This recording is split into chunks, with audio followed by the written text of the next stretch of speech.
नमस्कार प्यारे बच्चों व प्यारे साथियों, सभी को राम राम। आज हम कक्षा 10वीं के गणित में प्रश्न नंबर 3 लेके आए हैं।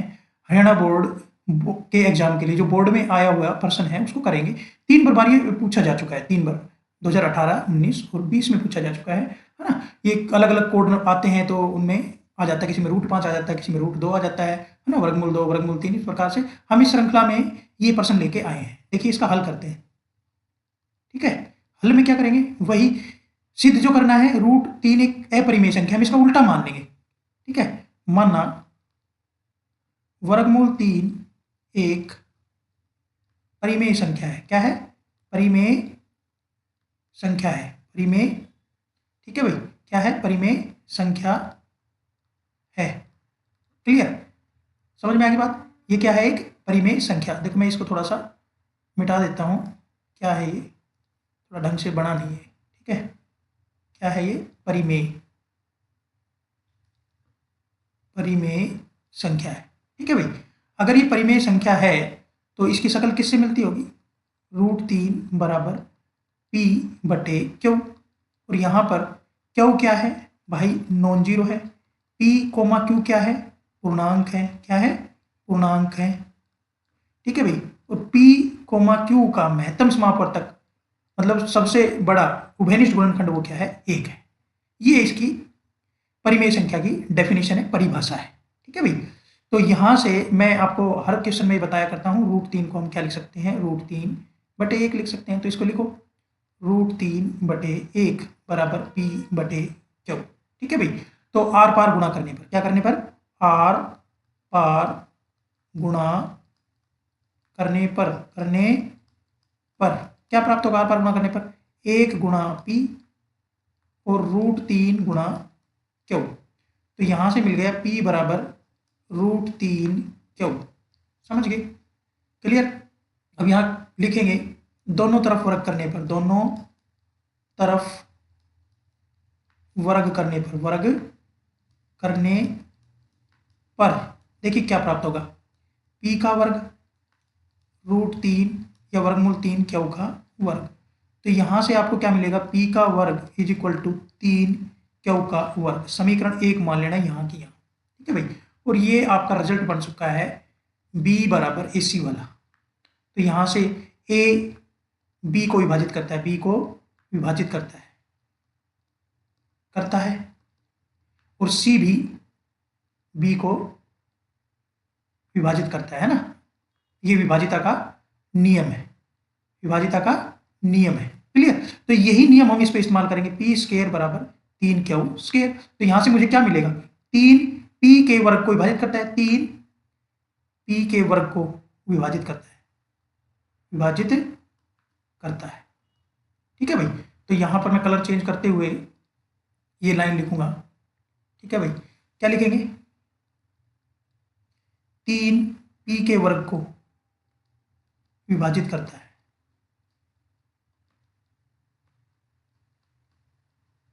ठीक है भाई। 3 P के वर्ग को विभाजित करता है। तो आपको एक बात जो मैंने बताई थी कि भाई यहां पर ये जो 3 है ना, ये तो क्या है? एक अभाज्य संख्या है। क्या है? अभाज्य संख्या। और अभाज्य संख्या, ये रिजल्ट मैं आपको बार बार शो करता हूं, जो कि मैंने सेव करके रखा हुआ है ना, कि m कोई अभाज्य संख्या है। m अभाज्य संख्या, m अभाज्य संख्या m किसी संख्या p के वर्ग को विभाजित करती है, तो वो संख्या m p को विभाजित करती है, ठीक है भाई। इसी रिजल्ट से मैं वहां पहुंच जाऊंगा, ठीक है भाई। तो कहां हम जो है पहुंच गए हैं? देखिए यहां पर देखो, 3 P को भी विभाजित करता है, ठीक है भाई। क्लियर? अब भाई 3 P को विभाजित करता है तो सीधी सी बात है, जो P है ना, 3 के पहाड़े में आता होगा। P की शकल 3m जैसी देखने को मिलेगी, है ना। जैसे आप 12 कर लीजिए, है ना। P बराबर 12, तो ये क्या आएगा? 3 गुणा 4। तो m की वैल्यू कौन रहेगी यहाँ पर? 4। यहाँ पर m क्या है? पूर्णांक है। क्या है? पूर्णांक। समझ में आ गया? कोई भी इंटीजर है। समझ में आ गई बात? m कोई भी इंटीजर है या पूर्णांक है। तो मैं यहाँ पर इसको समीकरण 2 लेते हुए, ठीक है, और मैं यहाँ इसको क्या लिख देता हूँ? P की शकल 3m जैसी होगी, समीकरण नंबर 3, जहां m एक पूर्णांक है, एक पूर्णांक है। ठीक है भाई, अब क्या करेंगे, समीकरण 3 को समीकरण 1 में इस्तेमाल करेंगे। समीकरण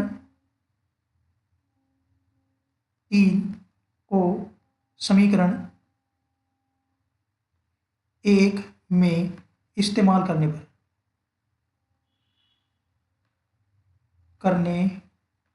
पर क्या प्राप्त होगा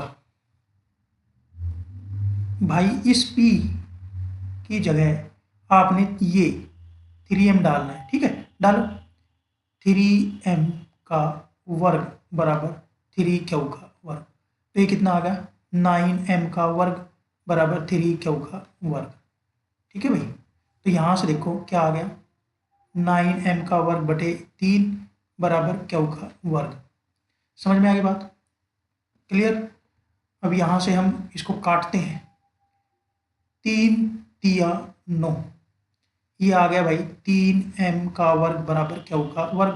तो मैं इसको ऐसे भी लिख सकता हूँ q का वर्ग बराबर 3m का वर्ग। अब वही फंडा b बराबर ac वाला है ना, ए बी को विभाजित करता है, ए बी को विभाजित करता है।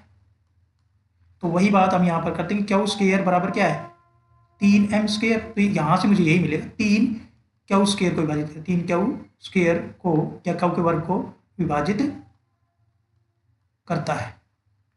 तो यही बात मैं यहाँ लिख दूंगा, 3 क्यू के वर्ग को विभाजित करता है। ठीक है भाई, अब 3 अभाज्य संख्या है, 3 किसी संख्या के वर्ग को विभाजित करती है, तो उस संख्या को विभाजित करेगी, 3 क्यू को भी विभाजित करता है, विभाजित करता है। ठीक है भाई, इसको नंबर 4 इंडिकेट कर लेंगे हम। ठीक है भाई, अब आप समीकरण 2, ये रही देखो समीकरण 2 व समीकरण 4 से एक बार मिलान करके देखिए। समीकरण 2 बोलती है कि 3 p को विभाजित करता है और ये कह रहा है 3 q को भी विभाजित करता है। तो हम लिखेंगे समीकरण समीकरण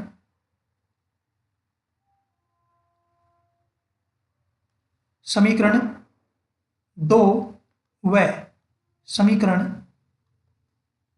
4 दर्शाती हैं कि P तथा Q का सबसे बड़ा उभयनिष्ठ